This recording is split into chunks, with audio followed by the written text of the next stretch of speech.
Sa bawat halakhak sa loob ng silid-aralan, may mga damdaming hindi naririnig. Sa bawat ngiti ng mag-aaral, may mga isip na pagod at pusong puno ng tanong. Hindi lahat ng laban ay maingay. Ang ilan ay tahimik, ngunit mas mabigat. Ito ang laban ng kabataang mag-aaral sa kanilang sariling isipan. Habang ang iba ay abala sa pagsusulit at gawain, may mga kabataang abala sa pag-unawa sa sarili, sa takot na hindi sila sapat, at sa bigat ng mga problemang hindi kayang ipaliwanag. Ito ang kwento ng tahimik na laban ng mental health sa mundo ng edukasyon.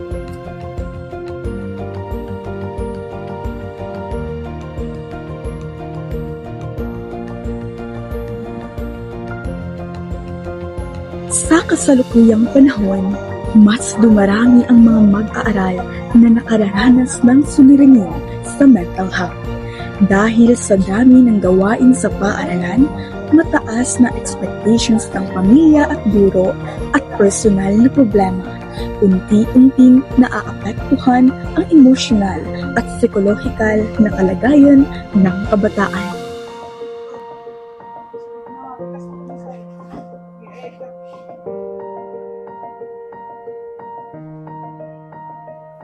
May mga estudyanteng nakararanas ng anxiety, depresyon at burnout. Ang ilan ay nahihirapang mag-focus sa klase, nawawalan ng gana sa pag-aaral at madalas nakakaramdam ng labis na pagod kahit walang pisikal na ginagawa.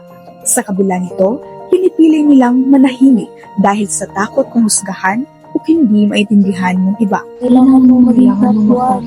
Kailangan mo yung mga cases na gusto mag-aaral.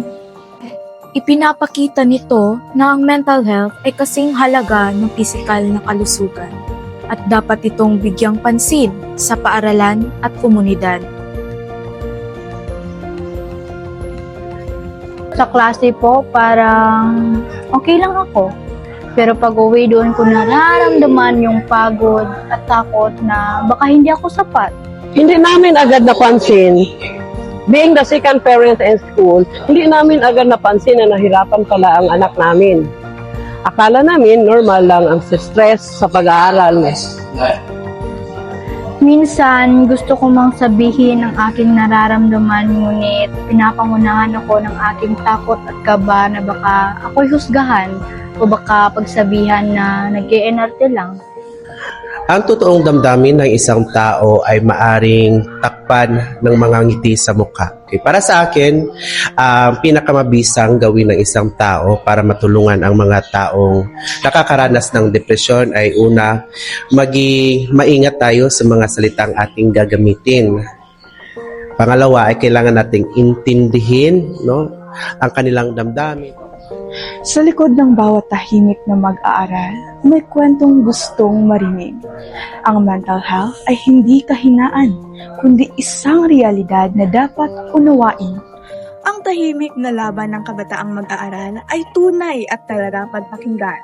Ayon sa Republic Act No. 11036 o Mental Health Act, kinikilala ng Estado ang karapatan ng bawat Pilipino, lalo na ang kabataan, sa maayos na mental health care, proteksyon laban sa diskriminasyon at access sa suporta sa paaralan at komunidad. Ipinapaalala ng batas na ang mental health ay kasing halaga ng pisikal na kalusugan. Sa pakikinig, pag-unawa at maagap na pagtugon, nagiging mas ligtas ang mga paaralan at mas magiging maliwanag ang kinabukasan ng kabataang patuloy na lumalaban dahil sa katahimikan.